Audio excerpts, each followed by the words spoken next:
tener la capacidad de grabar lo que el tipo dijo hace 50 años atrás y ver lo que el tipo está diciendo ahora. Esa evolución de la visión es una cuestión progresiva. Nadie conoce a Dios de una sola forma y de una buena vez. Esta cuestión es como un potenciómetro. Por eso la Biblia dice que la senda del justo es como la luz de la aurora, que va en aumento hasta que el día es perfecto. A nadie Dios le revela las cosas así de un solo golpe. Y siempre esta cuestión es progresiva. Yo, dentro de esa progresión de la revelación, también tengo mis formas de pensar. Y he ido mutando, cambiando las cuestiones esenciales de esta visión con el paso del tiempo. Lo que permanece para siempre es la palabra, pero la interpretación de esa palabra es lo evolutivo, es lo que va transformándose de gloria en gloria, como dice el apóstol.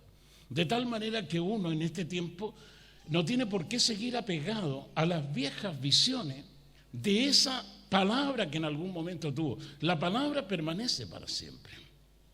Pero las interpretaciones de esa palabra es lo que evoluciona. Incluso Jesús se lo dice a los discípulos: les he manifestado tu nombre, le dice al Padre, y se los manifestaré todavía. Eso significa que la progresión de la revelación de Dios también es una cuestión que va en un constante aumento.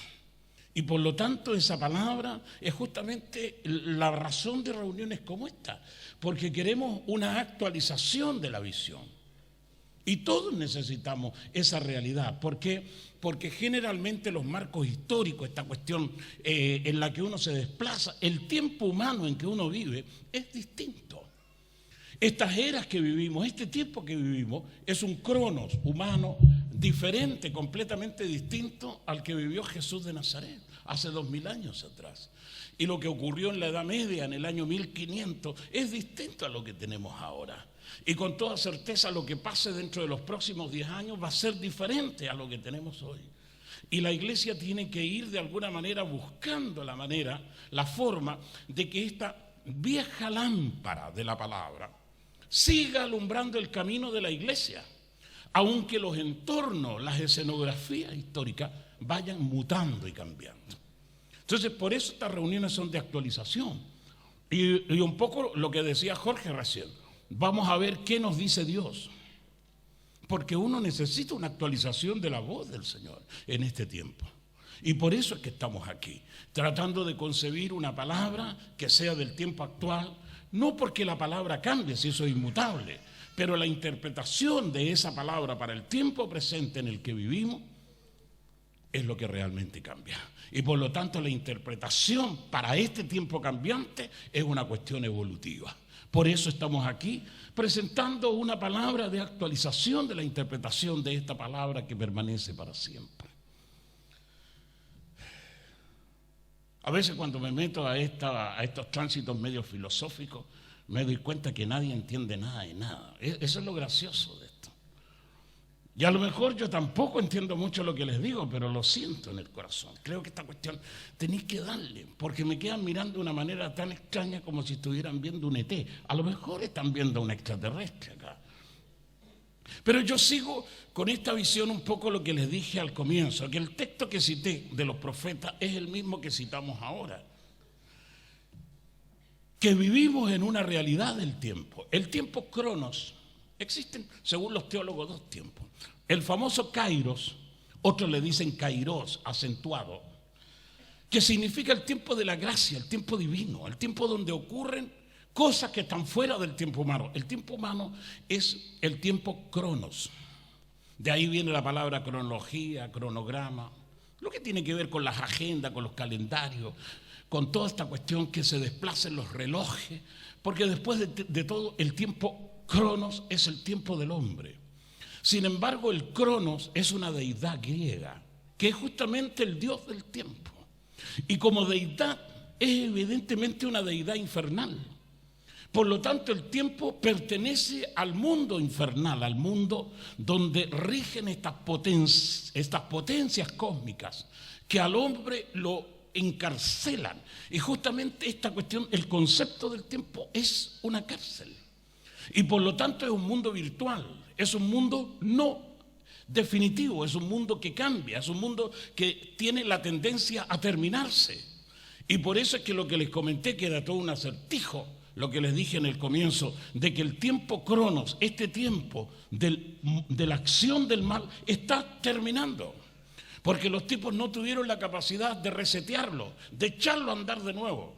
Y es la única vez que les ha pasado. Por lo tanto, este es el tiempo del fin.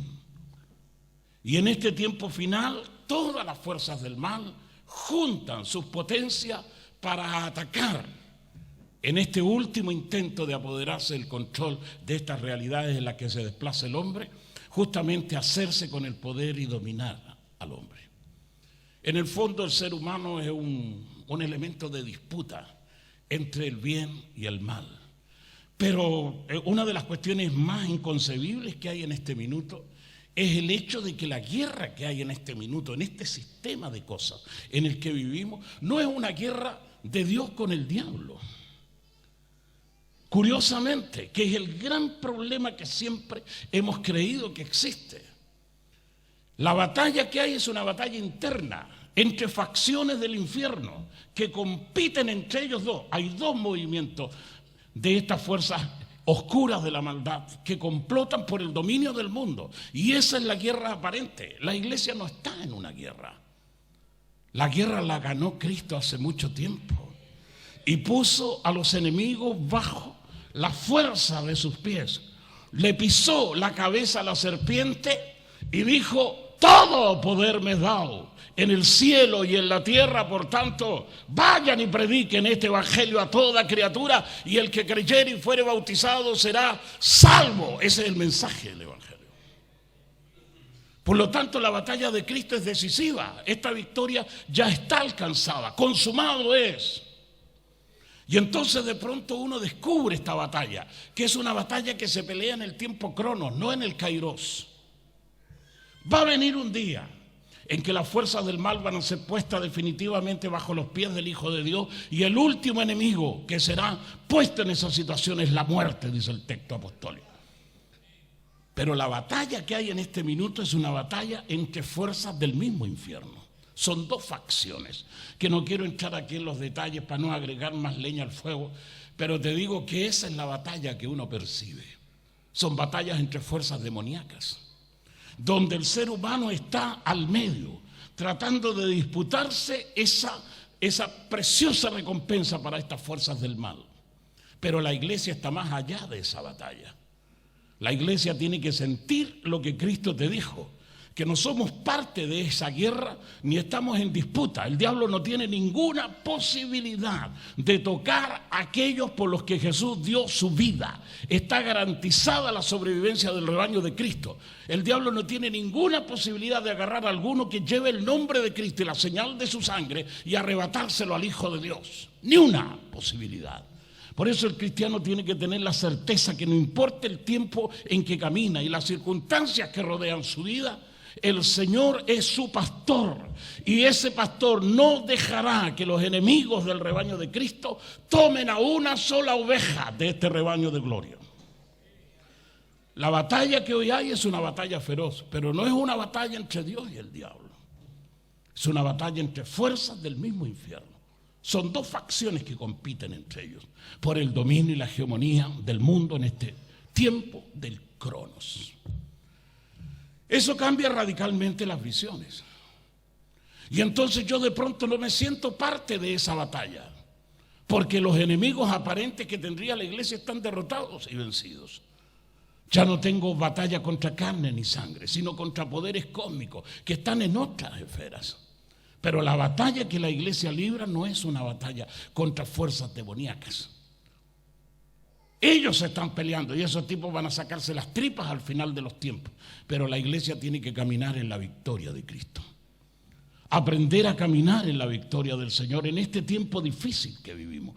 Por eso la iglesia lo que tiene que hacer es separarse, apartarse, vivir para Dios. No estamos en un campo de batalla contra la fuerza del mal. El enemigo está derrotado, está vencido, efectivamente está derrotado. No tiene nada que hacer, no tiene ninguna oportunidad de victoria sobre la iglesia de Cristo. La batalla fue dada y la ganó el Hijo de Dios. La iglesia debe vivir en la victoria del Eterno, en esa victoria que el Señor consiguió en el Calvario para siempre. La iglesia tiene que caminar en esa victoria. Pero esta cuestión, por la misma forma como la gente está acostumbrada con esta estructura religiosa, es muy difícil concebir esto, porque todo el mundo pelea contra algo. Y cada persona descubre que tiene sus propias luchas, sus propios demonios contra los que tiene que batallar. Y por eso es que siempre se anima mucho esta cuestión, en la aparente batalla del cristiano con el diablo. Sí, el cristiano ha alcanzado una victoria en Cristo total y absoluta, no tiene nada que estar batallando con enemigos que ya perdieron la guerra. Y esa es una de las cuestiones más difíciles de asimilar. Porque el cristiano siente de alguna manera que aparentemente hay una batalla en su contra y supone que esas fuerzas que están luchando contra él son las fuerzas que nosotros llamamos el diablo, las fuerzas luciferinas, las fuerzas de la maldad. Lo que te dice la palabra, por eso el tema de la palabra, lo que te dice la palabra es que Jesús alcanzó una completa victoria sobre las fuerzas del mal. Y que la batalla se terminó y que el resultado es la victoria de Cristo, el triunfo del crucificado, el caballero de la cruz, como lo llaman los teólogos. Pero de la forma como la gente vive, aparentemente el diablo está tan vivo como antes de la cruz. Y por eso es que los tipos viven una paranoia terrible, se sienten perseguidos, cada uno tiene sus propios diablos. La palabra te dice otra cosa. Y por eso lo difícil es creer la palabra. No lo que el tipo siente, no lo que el tipo ve, sino lo que Dios ha dicho. Ese es el conflicto que hay en la iglesia, es un conflicto tremendo. Por eso nos inventamos batallas cósmicas, nos inventamos enemigos destructivos. Y por eso la gente tiene miedo. Y Jesús dijo, no tengan miedo, yo he vencido al mundo. Entonces, meterle eso a la gente en el corazón profundo es una cuestión difícil, al predicador le cuesta mucho. Incluso tú podías asistir a reuniones donde los tipos juran de guata de que creen lo que tú les estás diciendo. Salen a la calle y otra vez entran en la misma batalla cíclica, como si nunca le hubieras predicado nada de nada a los tipos. El cristiano tiene que aprender a caminar en victoria, muchachos. Y la victoria de Cristo es la victoria que te estoy contando. Por eso en el libro de Colosenses, que es la única parte donde se menciona una batalla cósmica extraordinaria, entre el momento en que Jesús dice, consumado es, hecho está, que cuando expira en la cruz, hasta el momento de la resurrección, eso, 3 días y 3 noches, hay una batalla cósmica extraordinaria, terrible, espantosa, de lo que la Biblia no te cuenta absolutamente nada, salvo el apóstol Pedro que desliza una frase incógnita. Dice que descendió a los infiernos y predicó el evangelio a los muertos días de Noé. Una cuestión que es un criptograma, que es muy difícil entender lo que el tipo quiere decir. Pero hay una batalla cósmica, una batalla tremenda, donde las fuerzas del infierno son reducidas y puestas en situación de esclavitud. Eso se llama el desfile triunfal de Jesús. Por eso el texto de Colosenses lo dice. De esos 3 días y 3 noches no hay absolutamente nada en la Escritura que nos diga lo que pasó. Pero lo más tremendo del ministerio de Cristo está justamente allí. Por eso hay teólogos que dicen que el día de la gran tribulación fue el día en que Jesús murió en la cumbre del Calvario, porque nunca hubo un día como ese y nunca habrá un día como aquel, el día de la cruz. Amén. Yo de repente, lógicamente, en esta búsqueda de la verdad, me meto en un montón de informaciones, de conocimientos, de cuestiones que tienen que ver con revelaciones bastante profundas y evidentemente cuestiones que pueden ser muy cuestionables. Pero gentes que saben justamente de este misterio de la cruz, te dicen que el día que Jesús murió en la cumbre del Calvario, ese día, el de la cruz, ese día en que Jesús muere, que según la descripción del texto correspondería a un día miércoles, no al jueves, sino al miércoles de la semana. En ese día, 3 de la tarde, la hora sexta, esa hora novena, la hora de la muerte y de la cruz, dice que asisten a ese evento de la cruz entidades espirituales, biológicas, que vienen en otro plano de la realidad existencial, del pasado, del presente y del futuro, los testigos de la agonía de Jesús en la cumbre del Calvario y los espectadores de su muerte y de su tragedia en la cumbre de la calavera. No solamente son los hombres romanos o judíos que ven ese espectáculo terrible donde el Hijo de Dios agoniza y muere, sino que hay testigos de otras realidades que están fuera completamente de nuestra posibilidad de comprenderlo. Espectadores que vinieron de otras escalas del tiempo, del pasado, del presente y del futuro. Se congregaron, se concentraron en ese día de la cruz, el día de la gran tribulación, la más terrible de todas las horas. Porque cuando Jesús muere en la cumbre del Calvario, no solo redime los pecados de los hombres, sino redime los pecados de todas las criaturas de todos los universos. El misterio de la cruz no es solo para la tierra, afectó todos los cosmos para siempre.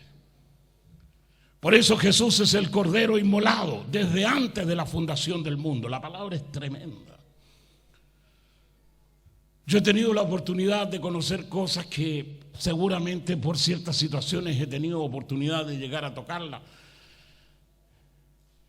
Y en algún momento tuve la ocasión de conocer un caso verídico de contactos con entidades que no son de este mundo, con personas que vivieron esas experiencias. Y en el diálogo que se produce entre el hombre de la tierra y el hombre del cielo, el no terrestre le dice al terrestre, que son personas que yo conozco, le dice: la Tierra es un planeta que no tiene ninguna importancia, es un planeta de quinta categoría, que no tiene ninguna relevancia ni en el sistema solar ni en el resto de los universos. Pero en todos los universos, dice este personaje, en todos los universos, la Tierra es conocida por un evento, el evento de la cruz. Cuando yo tuve acceso a esa información, que es verídica, absolutamente verídica, me quedé impresionado. ¿Por qué Jesús, el Hijo de Dios, tiene que venir a morir a un planeta como este? ¿Por qué en este lugar que parece ser un basurero espacial, donde se reúnen, como dicen los hombres de Men in Black, la escoria del universo? Justamente en este lugar Jesús de Nazaret nos encuentra a nosotros, pero no somos los únicos. Cuando Jesús muere en la cumbre del Calvario, redimió todos los universos.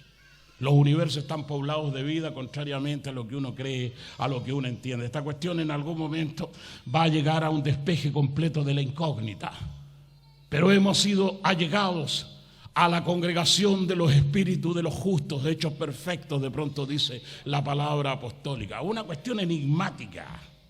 Hemos sido agregados y hemos llegado a ser compañeros de congregaciones de ángeles que son incontables. Por eso cuando Juan el teólogo ve la visión del Apocalipsis y pregunta ¿de dónde han salido estos? Estos han salido de la gran tribulación, porque son multitudes incontables. Porque nadie puede contar un número infinito que rebasa todos los números humanos.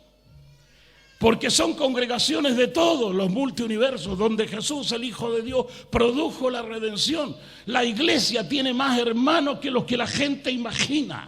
Hermanos que nunca conociste. Serán los que la iglesia conocerá en el mañana. Ese es el tiempo. Por eso vivimos una palabra que rebasa largamente la realidad de este mundo. Y cuando uno ve esta realidad de la palabra, lo que siempre procura hacer es salir de estas esferas.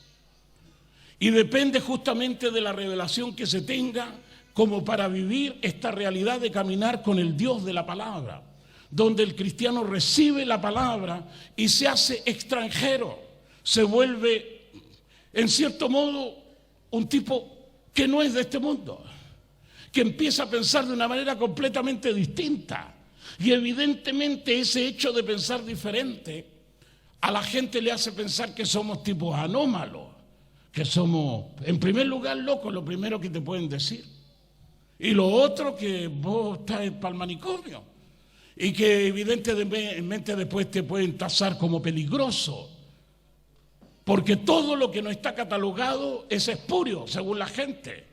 Tú veías un insecto que nunca antes conociste y la primera intención es liquidarlo, es matarlo. Tú conocí las moscas, las arañas, las pulgas, los piojos, conocí los chanchitos de tierra, conocí el saltamonte, la langosta, no sé, algún otro insecto, las mariposas, conocí las abejas. Pero cuando aparece un insecto que no está dentro de tu catálogo, entonces lo primero que pensáis es que tiene un veneno, que tiene alguna capacidad de hacerte daño, y la primera reacción es la destrucción de lo que no se conoce. La iglesia también, la iglesia es un elemento disociante en la tierra, es un elemento anómalo. La iglesia no es de este mundo.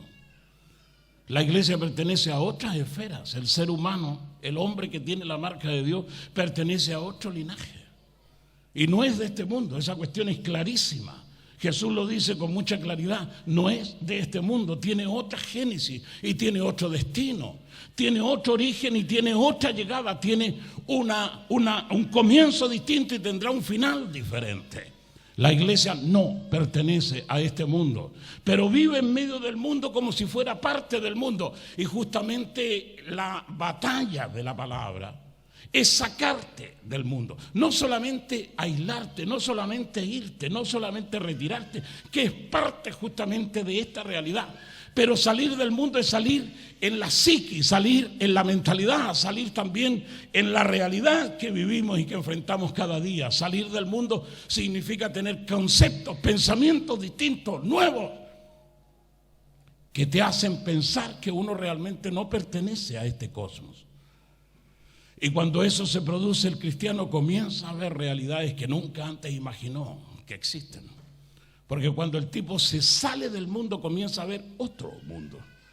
El mundo de Dios, el mundo de ángeles, el mundo de las virtudes espirituales, ese mundo glorioso que no pertenece a las estructuras de esta tierra. Y cuando el tipo comienza a decir lo que percibe, lo que ve, lo que siente, lo que sospecha, lo que imagina, se vuelve incluso anómalo para el resto de la gente. Por lo tanto, para parecer normal tenéis que decir todas las brutalidades que dice todo el mundo y creer las mismas idioteces que la mayoría de los tipos creen. Pero cuando de pronto viene la palabra y te transforma ese pensamiento estable y lo altera, lo cambia, le da otra dinámica, entonces el tipo evidentemente se separa del mundo, porque el conocimiento que tiene, la revelación que tiene, es distinta a la revelación que recibieron todos los demás. Y esa cuestión eventualmente puede convertirlo en enemigo. Por eso cuando uno trata de predicar la palabra de Dios en una iglesia, en el sistema en que vivimos, el predicador puede volverse completamente peligroso con sus ideas, con sus tesis. Porque la forma de presentar, la manera de concebir las realidades es diferente. Y las realidades se conciben de acuerdo a la revelación que cada loco tiene. Y por eso es que es difícil aceptar las revelaciones.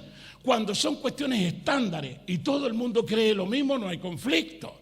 El conflicto surge cuando la palabra tiene otra dinámica de interpretación.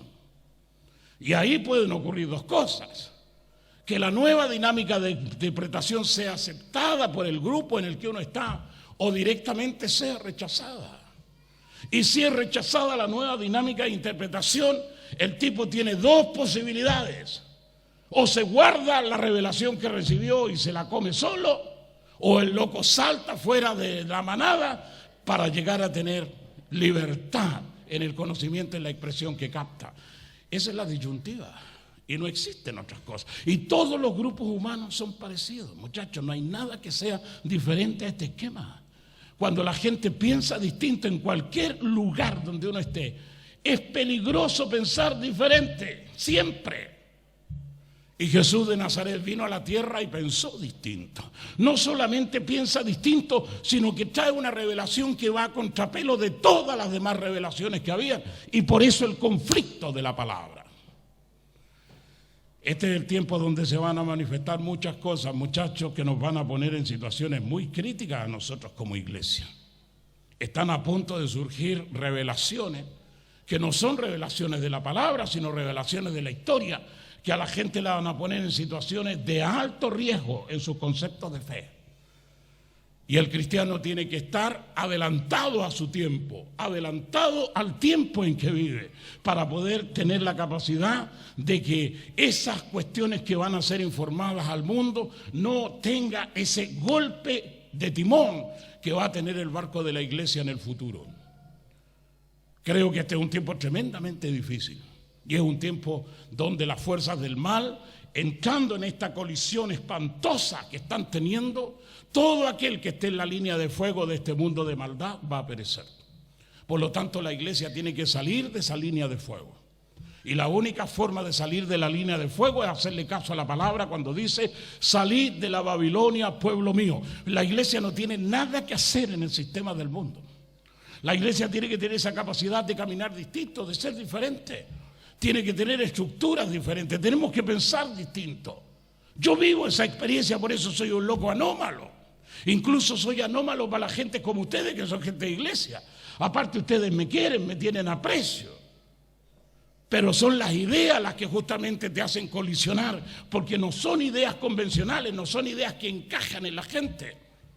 Ustedes son gente que interpreta la palabra, básicamente el movimiento y el ministerio de la reconciliación. Y hay otra gente de otras iglesias acá que están en otros procesos de conocimiento, donde este tipo de ideas pueden ser mucho más chocantes. Y por lo tanto me pasa lo del bicho raro. Lo primero es el zapatazo encima del insecto que no está catalogado, y entonces la gente por eso también tiene esa tendencia con los conceptos que predico. Pero te digo que vivo en el futuro, vivo en un mañana que seguramente yo soy el único idiota que lo ve, pero sé que es cierto. Porque la información que tengo, información, conocimiento, revelación, un rejunte de esas realidades, me garantiza absolutamente que lo que te digo es verdad. Vivimos en una situación de alto conflicto y la iglesia está viviendo en un tiempo donde estas facciones del infierno se están disputando la hegemonía del mundo. Pero la victoria de Cristo es una victoria definitiva. En el año 1952, en una isla perdida del Pacífico Sur, llegaron unos científicos norteamericanos para explorar la isla, y cuando desembarcaron en esa isla deshabitada, los recibe una andanada de balazos impresionante. Cuando después pudieron manejar la situación, se dieron cuenta que eran unos soldados japoneses, eran 2 soldados japoneses, que nunca se informaron que la Segunda Guerra Mundial había terminado en el año 1945, cuando los gringos mandaron un par de bombas sobre Hiroshima y Nagasaki en el mes de agosto de ese año, y la guerra terminó y el emperador firmó ese final de la guerra, y por lo tanto los japoneses perdieron la guerra. Los tipos se quedaron en esa isla, sobrevivieron en una isla desértica, en una isla sin vida, sin habitantes, porque recibieron la orden de su emperador quedarse allí y dispararle a cualquier idiota que aparezca en la playa, y así recibieron a los científicos. Año 1952, 7 años después de la guerra. Yo creo que hay mucha gente que tiene la misma visión en este tiempo, en este conflicto con las fuerzas del infierno. El diablo es un enemigo derrotado, no tiene nada que hacer con la iglesia. Por lo tanto, todos esos fantasmas, erradíquenlos. El que está en Cristo, el diablo no lo toca. Esa es la palabra. Esa es la palabra, esa es la palabra. Por lo tanto, el tipo tiene que estar en Cristo. Tú no tenés que tener miedo de lo que pasa en este mundo. Esta cuestión va hacia la destrucción. Todo lo que camina va hacia la eclosión, hacia la aniquilación total. Pero la iglesia camina en la victoria del Hijo de Dios. Nosotros somos un pueblo separado para Cristo. Hemos recibido su palabra, su herencia de gloria. Nos ha dado la certeza de su triunfo. Y disfrutamos del triunfo de Cristo. Porque mi victoria no es contra el diablo, si es un enemigo derrotado. Ese tipo perdió la guerra. Y esa es la declaración de la iglesia. Hay poder en la sangre de Jesús. Pero tenéis que vivir esa victoria. El diablo no tiene nada en mí. Así lo dijo Jesús. El diablo viene hacia mí, pero no tiene nada en mí. Por eso la iglesia debe buscar la santificación, la pureza de la vida. Las fuerzas del mal siempre buscan algo de su propiedad para reclamar el todo. Los tipos tienen una estaca, tienen un chip, los tipos tienen un minúsculo átomo, pero mientras el diablo tenga algo de él en la vida de cualquiera de la iglesia, el diablo siempre reclama la totalidad. Por eso dicen los expertos que en algún momento el diablo también reclamó el cuerpo de Moisés.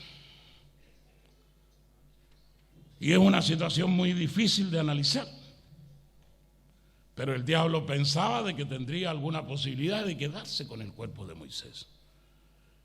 Algunos piensan que porque le desobedeció a Dios o de alguna manera hizo algo anómalo. Otros dicen que porque mató a un egipcio. Otros dan otras razones. De alguna forma el diablo creía que tenía algún derecho de reclamar algo de Moisés. Ahora, lo curioso, el cadáver. Nunca había al diablo interesarse en un cuerpo muerto. Eso significa que el cuerpo de Moisés era un cuerpo especial. Tenía el tipo un cuerpo cósmico, un cuerpo que no es de este mundo. Por eso. Y por eso la incógnita. Por eso el gran Moisés nunca fue hallado. Se supone que murió, aparentemente, pero el cadáver nunca lo encontraron. Hicieron el duelo con el cuerpo ausente. Esa es la realidad de la Escritura. Moisés es un tipo muy especial. Igual que el gran Elías, otro tipo cuyo cuerpo nunca se encontró porque fue llevado en el carro de fuego a los cielos. Es toda una cuestión extraordinariamente importante. Pero vivimos en un tiempo difícil, complicado.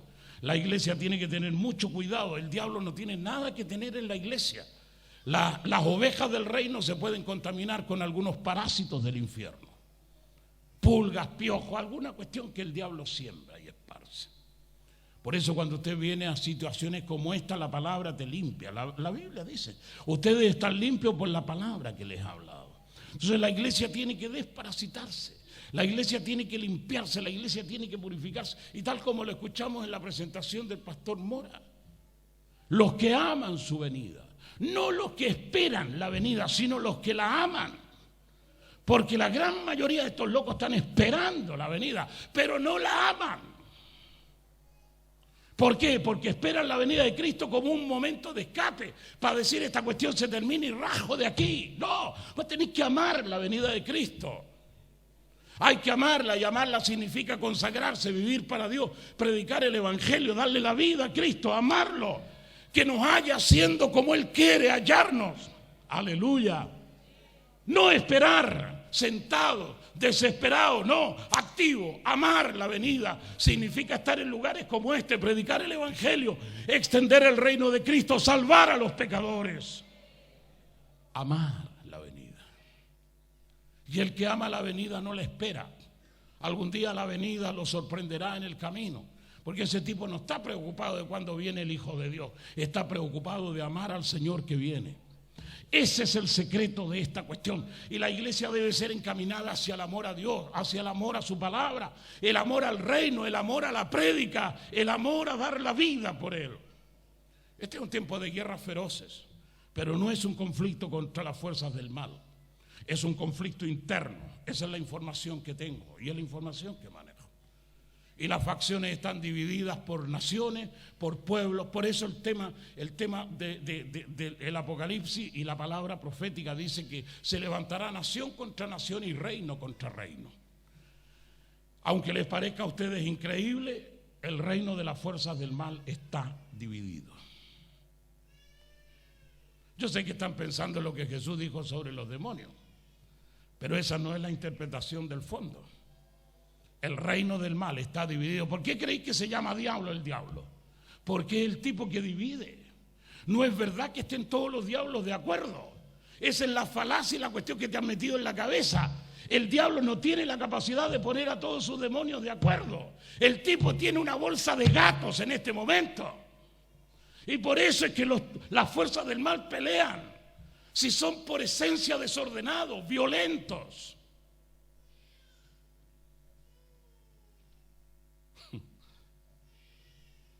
Me gustaría grabarlo de aquí para adelante.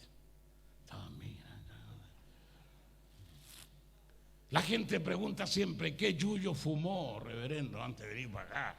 Y ahora con esta cuestión que quieren liberalizar el consumo de marihuana, está más disponible algún alucinógeno antes de la prédica. Yo creo que muchos predicadores, igual que Antares de la Luz, se manda un pito de marihuana y que hay listo para la prédica. No he fumado nada, muchachos. Pero lo que he conocido es más terrible que cualquier nación del peyote, de la ayahuasca o un rejunte de drogas. Porque Dios es superior y Cristo es superior a toda la imaginación. Cosas que ojo nunca vio, cosas que oído nunca oyó, cosas que jamás la mente humana imaginó, son las cosas que Dios ha preparado para aquellos que le aman. Por lo tanto, yo me sorprendo de pronto cuando estas cuestiones fluyen, pero sé que la sorpresa va a ser mayor. Y el hecho de vivir en estos campos proféticos te vuelve un tipo anómalo. Y por eso es que es peligroso justamente el discurso de la palabra profética, porque te pone en una situación que va mucho más allá de lo que la gente imagina. Este es un conflicto infernal. El diablo tiene algo terrible entre manos. No puede controlar a sus propias huestes. Y el tipo está dividido, aunque ustedes no lo crean. El tipo está dividido y las fuerzas del mal entran en colisión con ellos. La guerra que tienen no es contra la iglesia, sino entre ellos mismos. Y el botín de guerra es la humanidad, las gentes. Este grupo humano que vive sobre la tierra, casi 7.000 millones de seres humanos que son víctimas de esta guerra infernal. Por eso Jesús nos llama a salir de la Babilonia, a salir de ese campo de batalla. No tenemos nada que hacer en esta Babilonia del mundo. Vayamos con nuestro corazón, buscando la ciudad de Dios. Esa cuestión te llena de fuerza. Estamos buscando la ciudad celestial. Esta ciudad de perdición hay que dejarla atrás como Lot la dejó. Tenemos que meternos al arca de la salvación, olvidarnos de esta cuestión mundana, vivir en este mundo como una cuestión simplemente transitoria. Pero la patria celestial es eterna y permanece para siempre, y volveremos al hogar del cual partimos. Amén. Pero la guerra que se viene en el mundo es una guerra feroz, es una guerra cósmica, es una guerra con situaciones que la gente ni siquiera imagina, una cuestión de maldad y de muerte. Como dijo Jesús, el diablo vino a hurtar, a matar y a destruir. Y eso es lo que están haciendo las fuerzas del mal. Están matando a la gente, aniquilando a la gente, destruyendo a las gentes. La forma como se están dando muchos eventos en la vida humana es solamente destrucción y muerte. Está desapareciendo gente. Cada año desaparece 1 millón de personas en todo el mundo, que nunca más sabéis de ellos dónde están ni para dónde se fueron. Aquí en este país desaparecen 1.000 personas todos los años. Y la policía nunca más los encuentra. Ese es el informe de la PDI. Pregúntales cuántos desaparecen en esta nación sin que los hallen nunca. Y en el mundo 1 millón de personas todos los años desaparecen sin dejar rastro. Vos podéis pensar que se fueron a otro país, que se fueron a otra ciudad, que se convirtieron, se hicieron cirugía, que cambiaron de identidad, pero no puede ser que 1 millón de personas todos los años desaparezcan. Y es ahí donde surgen las interpretaciones del final de los tiempos. Estamos viviendo en una hora y en una era donde todo alrededor es muerte. Es un tiempo extremadamente peligroso. Y por lo tanto la iglesia tiene que salir de ese entorno de realidades y refugiarse en Cristo. La iglesia pertenece a otro rebaño, pertenece a otra realidad, le ha sido dada otra palabra. El mundo tiene palabra de muerte sobre él, pero nosotros tenemos la palabra de vida sobre nuestros corazones. La iglesia tiene que salir de ese entorno. Y por lo tanto la iglesia tiene que santificarse. La iglesia tiene que buscar a Dios. La iglesia no puede estar con una pata dentro y la otra afuera. Vos no podías estar estacionado en la berma del camino. Hay que estar en la ruta de la eternidad. Amén. Y por lo tanto la guerra que se viene no es una guerra contra la iglesia. Va a haber una persecución contra la iglesia. Pero la iglesia no está llamada a presentar batalla en esa realidad. sino a huir. Es la recomendación de Cristo. Cuando los persigan en una ciudad, vayan a la otra, porque les digo que no terminarán de recorrer todas las ciudades de Israel antes que el Hijo de Dios aparezca con la señal en los cielos. La iglesia es una iglesia que escapa, es la iglesia que es refugiada, no es una iglesia que presenta batalla, porque el que defenderá a la iglesia al final de los tiempos está viniendo para poner en su lugar todas las cosas. Aún así,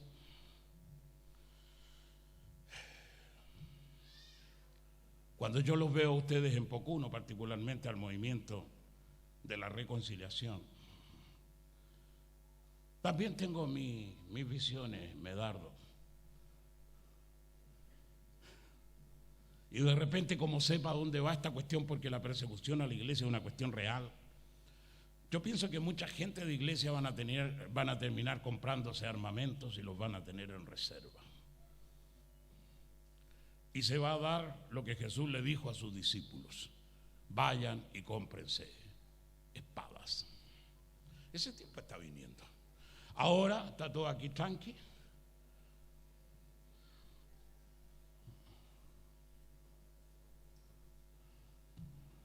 Estamos en un país aparentemente democrático.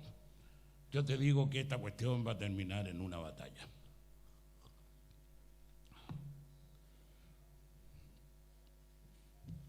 Y la cordillera de Nahuelbuta es el lugar estratégico para iniciar la resistencia que nunca será derrotada. Eso que te estoy diciendo se lo escuché decir a un estratega de guerra en este país, que es don Álvaro Corbalán Castilla, que hoy está preso en Punta Peuco por haber participado de los crímenes de la dictadura. Yo se lo oí decir personalmente a él. La cordillera de Nahuelbuta, Pocuno, el lago Nalalhue. ¿Cómo se ríe Medardo? ¿Viste? Esta es la anticipación de los profetas, viejo. Yo estoy ahí, yo estoy contigo, estoy con tu gente, soy idealista. Cómprense una espada. La batalla viene, es el símbolo. Y yo estoy aquí. Seguramente nos escuchan los carabineros, van a parar la oreja. Pero esos tipos ya tienen intervenido mis teléfonos y los de ustedes también, así que saben hace rato lo que pensamos. Pero la batalla viene, muchachos. No es una batalla contra las fuerzas del mal, pero es la persecución de la iglesia. Y yo tengo planes alternativos, me los imagino. Por eso ya no participo de este mundo, estoy en fuga permanentemente con mi mujer y con mis hijos. Y trato de decirles que este es el tiempo de despegarse de estas realidades transitorias. Este es el tiempo de vivir para Dios, de invertir la vida aquí. Y si mañana tuviéramos que ir a otro lugar, 1000 kilómetros de acá, vamos a ir. Porque lo que nos interesa es sembrar la palabra, ponerla en el corazón de la gente, sentir la comunión de la iglesia, reunirnos con gente que aman la palabra, con gente que sueñan la palabra. Este es un tiempo de absoluta guerra. No es una guerra contra las fuerzas del mal, es una guerra contra las potencias enemigas que complotan entre sí. Y en ese fuego terrible, la gente que están al medio de este conflicto van a ser arrasados. Porque de alguna manera estas entidades del mal se nutren de las tres cosas que siempre hemos dicho en nuestros discursos. Esas fuerzas telúricas del infierno viven de tres elementos básicos que solamente la humanidad produce: el odio, el miedo y el sufrimiento. De eso se nutren las fuerzas del infierno. Ese es su alimento. Vos te podéis preguntar, ¿qué come el diablo? Eso es lo que come. Come odio, come dolor y come miedo. Ese es su manjar. Cuando la gente produce miedo, cuando la gente produce dolor, sufrimiento, cuando la gente produce odio, esos manjares repercuten tremendamente en el reino de la maldad. La gente no se imagina la potencia que tienen esos elementos que son de sentimientos humanos. La gente no lo percibe, pero estas fuerzas se nutren de esos efectos. Por eso cuando la gente tiene odio, cuando un tipo mata a otro, cuando la gente se llena de rabia y porque otro le pegó, va y lo mata, esa cuestión produce un estallido de energía espiritual terrible que las fuerzas del mal canalizan y atrapan. De eso viven. Y durante toda la vida han explotado estos rebaños humanos sacándole esos tres elementos: el odio, el miedo y el dolor. Pero Jesús vino y sufrió nuestros dolores. Y por el castigo que Él recibió, nosotros alcanzamos la paz. Y por su llaga fuisteis vosotros curados. Oh, gloria a Dios.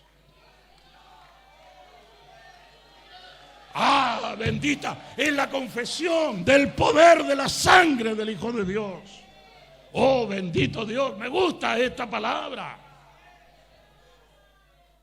El diablo vive de esos tres elementos y de otros más, pero esos son los principales: odio, dolor, que significa sufrimiento, y del miedo. Pero Dios también tiene su alimento, lo que se llama la ambrosía, el manjar de los dioses. Por eso el fruto del Espíritu, claramente dicho en la Escritura. Y lo primero que te menciona es amor, gozo, que significa alegría, paz, benignidad, bondad, fe, mansedumbre, aleluya, dominio propio. Por eso cuando la gente ama, cuando el tipo tiene alguna razón, alguien lo ofendió y el tipo perdona, eso genera amor. Y alimentáis a Dios, el reino de los cielos, las fuerzas angelicales. Cuando la gente se aman, están en coinonía, aman a su hermano. Y el amor es sincero, Dios es glorificado, Dios se alimenta, el reino de Dios se llena de energía, de fuerza. Aleluya. Cuando hay alegría en la gente, les digo, regocíjense. Y como dice la palabra profética, regocíjate, oh moradora de Sión, porque es grande en medio de ti el Santo de Israel. Regocíjense, les digo una vez más, regocijaos, alégrense. Enjoy, regocíjense. Disfruten la paz, dejen de estar en guerra, dejen de pelear contra cualquier cosa, pónganse en paz, ama a tu enemigo, pide perdón, reconcíliate. Sé bondadoso, sé misericordioso, ten fe, cree en Dios, acepta su palabra, vive en santidad. Eso glorifica a Dios. Por eso dijo Dios en algún momento: este pueblo de labios me honra, mas su corazón está lejos de mí. No es simplemente la alabanza, no es simplemente la adoración, son los hechos del corazón, la vida. Mucha gente, es como alguien dijo, mucho canto y poco quebranto. Y es verdad eso. Hoy cantamos. Y yo creo que ustedes son muy sinceros en la alabanza. Siempre lo comentaba con mi esposa. Esta gente canta y es sincera en la alabanza, se nota. Pero en muchos lugares canto nomás. No hay quebranto, nadie llora, nadie se arrepiente, nadie cambia. Todos los tipos siguen siendo los mismos pájaros de antes. O sea que no hay transformación de la vida. ¿Y entonces de qué sirve eso? Si los tipos siguen llenos de odio, siguen llenos de miedo, siguen llenos de dolor y en su vida glorifican al diablo. O sea, el tipo tiene que liberarse de esas cosas. Muchachos, estamos aquí para vivir de acuerdo a la nueva palabra, la palabra que se revela en este tiempo. Las fuerzas del mal atacan con todo y hoy tienen más gente que nunca antes para explotar, tienen más rebaño que nunca antes en la historia. Y el otro problema que tienen las fuerzas del caos es que no pueden dominarlos a todos. Yo no estoy aquí para decirle a la gente cuántos demonios caben en un solo tipo, ni estoy aquí para calcular cuántos son los demonios que existen. Pero te digo que contrariamente a lo que la gente cree, no son tan numerosos. Y tienen problemas para controlar al rebaño que tienen. Por eso los tipos no duermen ni descansan, porque el trabajo que tienen es feroz y terrible. Y están poseyendo la vida de los seres humanos de una manera increíble. Se viene un tiempo donde las posesiones demoníacas van a ser atroces en la gente. Y esa cuestión la vamos a ver de aquí a menos de 7 años. El punto de crisis está en el año 2020. La década entre el 2020 y el 2030, ese umbral del tiempo cronos va a ser espantoso sobre la tierra. Y la gente va a ver situaciones que nunca antes las vio. Estados de locura, estados de guerra, estados de destrucción, porque las fuerzas del mal necesitan retroalimentarse. Los tipos que ven que están en esta acción del mal necesitan más potencia, necesitan meter toda la carne a la parrilla en el ataque final, porque a los tipos les queda poco tiempo. Es lo que les dije en la prédica de la mañana: el tiempo del diablo se acabó y nunca más podrán echar a andar esta realidad virtual en la que tienen metida la gente. Por eso el diablo es engañador, engaña desde el principio. Todo lo que el diablo mostró es falso, no pertenece a la realidad. Y nunca más podrán echar a andar el mundo que crearon. Y el mundo que las fuerzas del mal creó, lo que se llama la estructura del demiurgo, nunca más volverá a ponerse en marcha. El tiempo del mal está terminando. Y cuando los tipos están desesperados en este último tiempo, van a atacar con todo al mundo. A la iglesia no la pueden tocar. Pero la iglesia debe salir de la línea de fuego. La iglesia tiene que separarse, apartarse, caminar para otro lugar, huir de las fuerzas del mal. No las enfrenten, no tenéis por qué enfrentarla. Esta no es mi guerra. La guerra mía la ganó el Hijo de Dios en la cumbre del Calvario.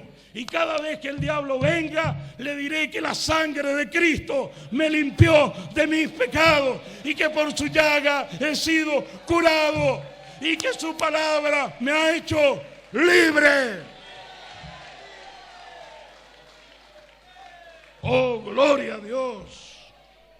Por lo tanto, no tengan miedo. Vivan en victoria. Caminen con la frente alta y el corazón caliente. Adoren a Dios de una manera como nunca antes lo amaron. Este mundo arderá en llamas, caerá en las situaciones más caóticas, pero la iglesia no tiene por qué sufrir esas consecuencias. Y de alguna manera la iglesia será perseguida y vendrán situaciones caóticas sobre la iglesia. Pero el ángel del Señor acampa alrededor de los que le temen y los defiende. Yo estoy preparando mi corazón, estoy preparando mis ojos, estoy preparando mi vida. Aleluya. Estoy preparando esta carne de un viejo que debiera estar jubilado, pero que tiene más potencia que nunca antes. Aleluya. Para ver lo que jamás vi en mi vida de cristiano. Veré la manifestación del poder de Dios de una manera real y gloriosa como nunca antes se dio en la historia de la iglesia. Veremos ángeles caminando, los veremos.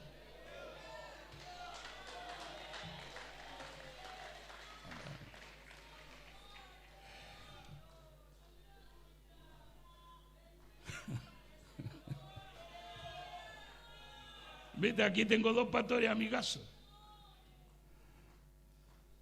Me miran y me preguntan con la mirada. Porque lo que te digo es extraordinario. Y uno dice, ¿y será cierto? Pero esto no es cuestión de fe. Dios lo hará. Escucha bien. Con nosotros o sin nosotros. O a pesar de nosotros, Dios lo hará. Estoy preparando mi corazón para ver a los ángeles de Dios. Verlos, no imaginarlos, ni sentirlos pasar o que te den un toque en el hombro. No, verlos. Lo veré. Veré al ángel de Jehová. Y ustedes verán a los ángeles del Señor. Los verán. Veremos no solamente milagros de gloria, veremos a los ángeles de Dios, porque este es el tiempo final, esta es la batalla, estamos camino a un Armagedón terrible y espantoso, pero la iglesia será protegida como nunca antes lo fue. Es un tiempo exponencial de maldad, no podemos esperar que el mundo mejore. Es más, yo he vivido toda la vida en el evangelio, nací en esto, antes de nacer ya era evangélico. Y como en la vieja canción de Adamo, fui con mi corazón en bandolera. creyendo que este perro mundo podría cambiarlo. Después me di cuenta que esta cuestión es de elección, que Dios llama, que no depende del que quiere, ni del que corre, sino de Dios, quien tiene misericordia.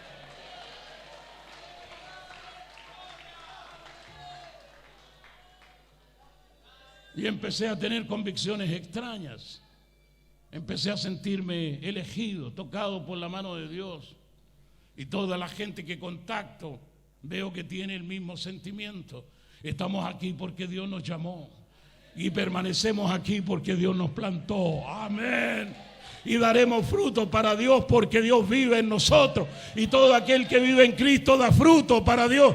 El que permanece en mí y mi palabra en él dará fruto y llevará mucho fruto. Y vuestro fruto permanecerá.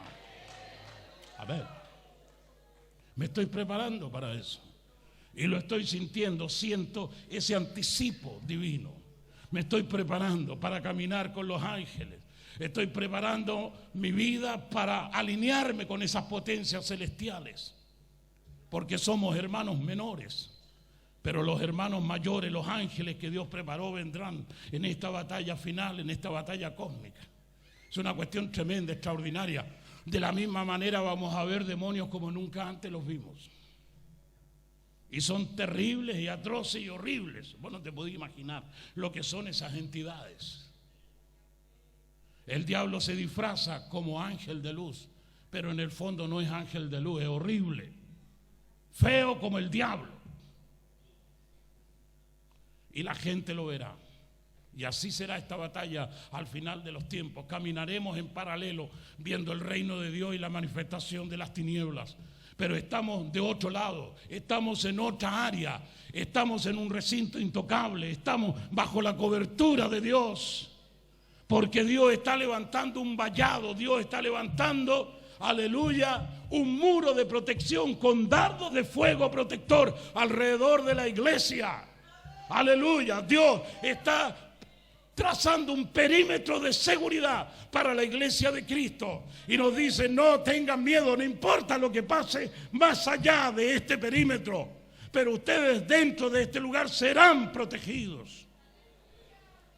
Me estoy preparando para caminar con Dios como nunca antes caminé. Veré la gloria de Dios como nunca antes la vi. Aleluya. Veré milagros del Señor como nunca antes imaginé que existían. Veré pelear las fuerzas eternas de Dios a favor de la iglesia y en contra del mal. Amén. Veremos al Hijo de Dios regresando en las nubes algún día. Decía Medardo, no importa cuántos siglos pasen, alguien en el futuro que lleva mi sangre y mi nombre lo verá por mí. Y es lo que yo le doy a mis hijos y a mis nietos. Esperen, algún día el que fue en las nubes volverá.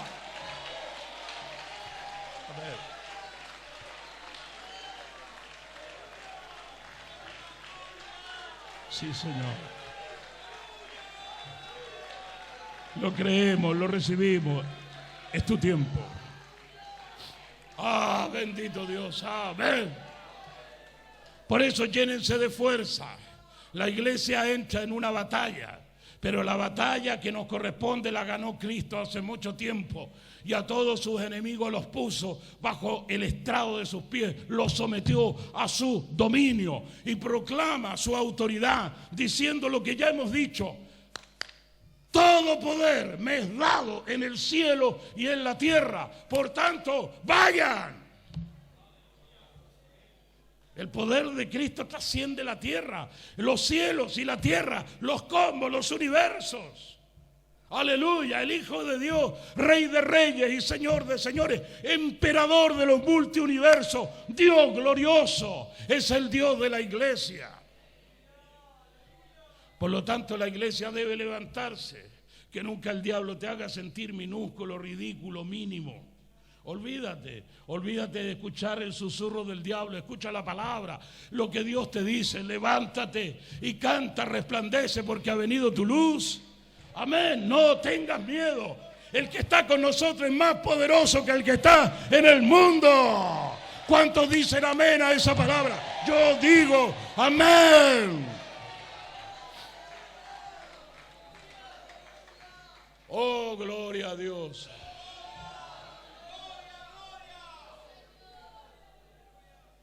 Yo soy un viejo que ya tengo 65 años. Podría haberme retirado a la jubilación, que todavía ni siquiera tramito. Pero estoy aquí para vivir lo que nunca antes imaginé que vendría. Veremos la manifestación del poder de Dios. Y las iglesias nuestras, las iglesias de ustedes crecerán de manera extraordinaria. Medardo, hay que ponerse en pie, luchar como nunca antes luchaste, porque lo mejor está por venir. Amén. Este es el tiempo de levantarse, de poner el corazón en la palabra, en lo que viene, en lo que hay. Y vuelvo al tema esencial. Veremos la gloria de Dios, veremos caminar a las potencias angelicales, los veremos, estarán con nosotros. Lo que creímos lo veré, y lo veré porque lo creí. Y el ángel de Jehová acampa alrededor de los que le temen y los defiende. Esa es la palabra. El Señor levantará predicadores, profetas. Esta nación será una nación gloriosa. Esta nación será una nación insignia en el mundo. Esta nación será una potencia económica sobre la tierra. Este país es la segunda Israel. Esta es la tierra prometida. Dios protegerá a su nación.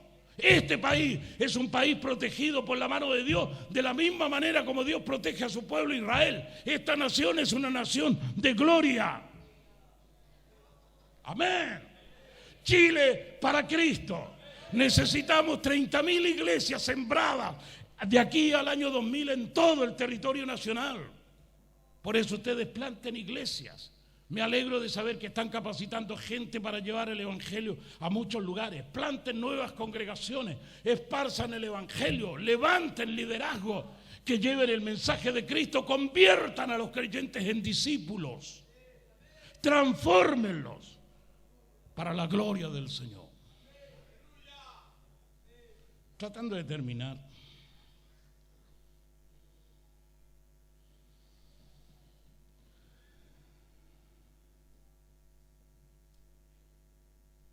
A veces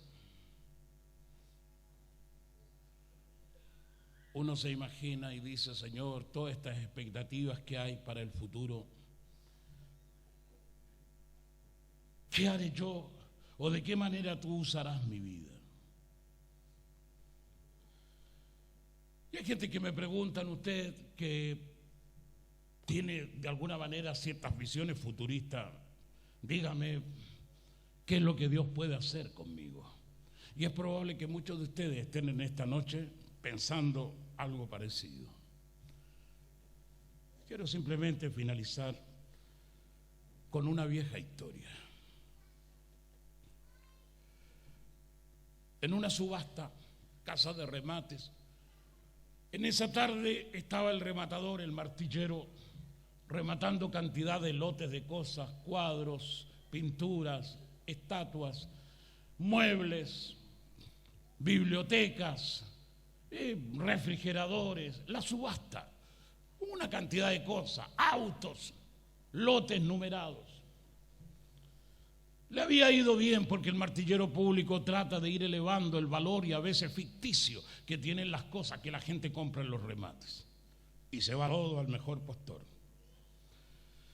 Y en uno de los momentos en que estaba, abrió una caja, había una caja negra, y cuando la abrieron, el número marcado, lógico no decía qué lo contenía, era un viejo violín, un instrumento.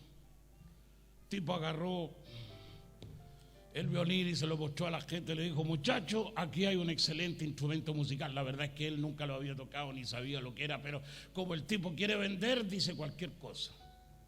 Dice, este instrumento extraordinario, maravilloso, es un instrumento antiguo, es un instrumento fino, es un instrumento que lo tocaron grandes violinistas en este país. Y la gente lo quedaba mirando. Nadie está interesado en un violín en una casa de remate. La gente va a buscar cosas, otras cuestiones. El martillero se dio cuenta de que por el camino que iba nunca iba a vender el bendito violín, aparte de venderlo en 1.000 pesos, porque la gente no quería comprarlo. Pero de repente, entre la asistencia al remate, aparece un viejo profesor de música, que también había ido al remate a comprar alguna cosa de ocasión. Y dice: deme el violín. El tipo lo miró, sabía que era una buena pieza, tensó rápidamente las cuerdas del violín porque estaba desafinado, agarró el arco, pero así, al toque, comienza y agarra el violín y lo empieza a tocar.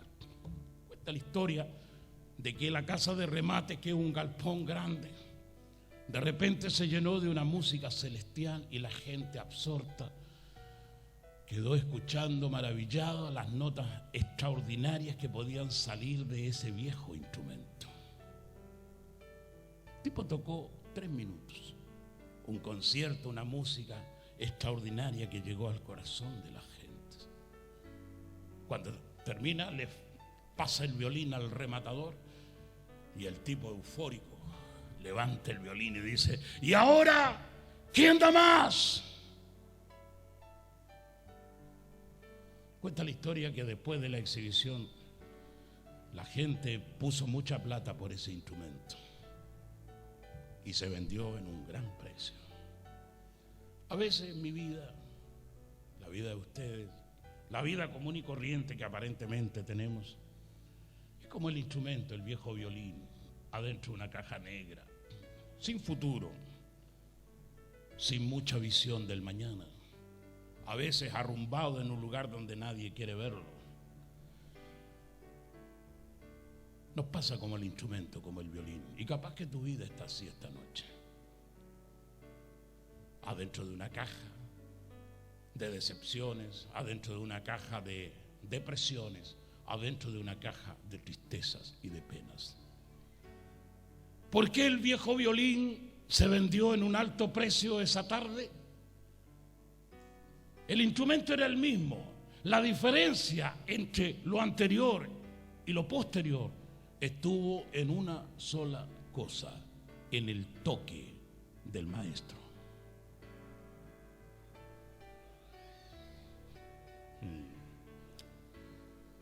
Y eso es lo que va a suceder ahora. Cuando Dios agarra su instrumento y lo toca, lo afina. Como dijo el profeta: todo monte se baje y todo hondanada, todo valle se levante, porque hay que preparar camino al Señor. Esa es la afinación. Dios nos afina esta noche. Hay gente que estará con las cuerdas sobrepasadas de tensión. A esos locos hay que aflojarle las clavijas. Y hay otros que están sonando como arpa vieja, desafinado y con las cuerdas flojas. A esos tipos hay que apretarle las clavijas. Pero aquí está el Señor, el que dice: el que oiga, ¿cierto? El que tenga para oídos para oír, oiga lo que el Espíritu dice a las iglesias. Esa es la nota de afinación, lo que Dios ha dicho, lo que el Espíritu Santo dice, que es la palabra eterna. Cuando la gente se afina con esa palabra, el instrumento sonará en las manos de Dios de manera maravillosa. Esta noche Dios puede tomar tu vida, y esa vida tuya, que era como un violín viejo y sin destino, va a valer mucho más que lo que tú imaginas. Porque la única diferencia siempre será el toque del maestro. Sentados tal como están, por favor, vamos a orar.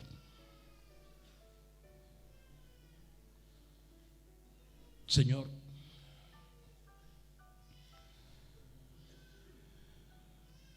yo soy un viejo instrumento, pero si todavía es tiempo de que hagas algo con este viejo madero del alma, afina mi vida, distensa las cuerdas que están sobrepasadas y tensa las cuerdas que están flojas en el alma. Afínanos, Señor, con la voz de tu Espíritu y danos la alegría de servirte como nunca antes te servimos. Permítenos caminar en esta vida a la luz de esta lámpara eterna que es tu palabra. Y pon en nosotros la alegría de amarte como nunca antes te amamos. Y en este tiempo decisivo y final, cuando somos espectadores de una batalla colosal entre las fuerzas del mal, danos la alegría de refugiarnos bajo el escudo de tu sangre. Porque ninguna oveja ni ningún cordero de tu rebaño será tocado, porque aquel que dio la vida por estas ovejas la defenderá siempre.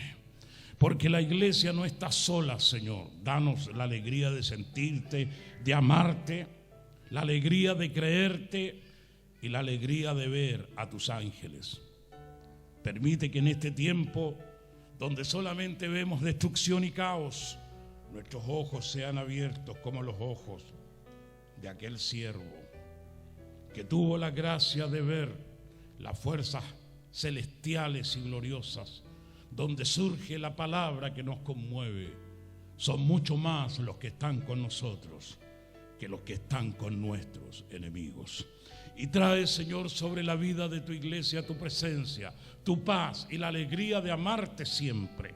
Gracias por esta gente maravillosa que saca tiempo hasta esta hora para amar tu palabra, para servirte y bendecirte.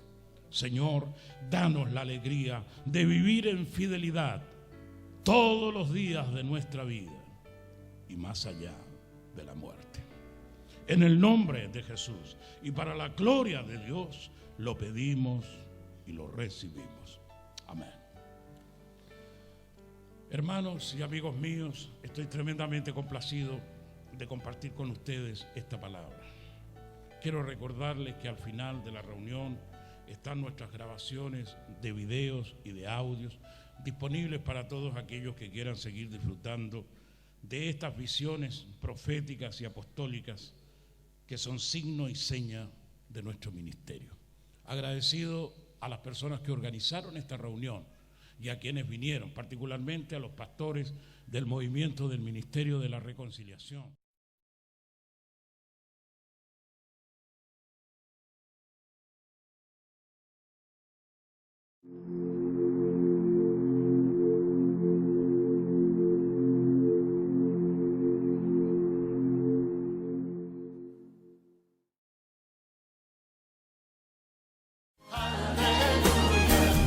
Gozarte en Dios, porque la casa de